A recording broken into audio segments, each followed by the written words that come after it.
Every year in Ireland, at least 29,000 people die, which leaves about 300,000 people significantly bereaved.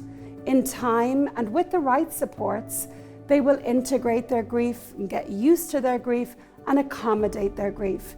But a certain percentage, around 40% of people, will need additional supports.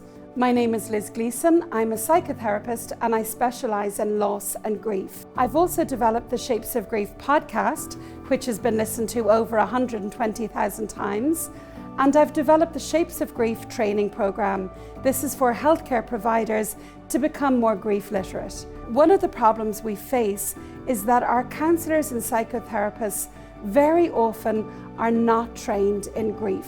They're simply not grief literate. So Shapes of Grief aims to address this deficit in grief education by providing 40 hours of targeted grief education for healthcare providers to ensure that the people they are supporting have the very best possible outcomes. Shapes of Grief could not have come this far without Social Entrepreneurs Ireland. They have been the literal and metaphorical hand on my back, helping me to develop this programme and bring it forward and have much greater impact than I would have had on my own.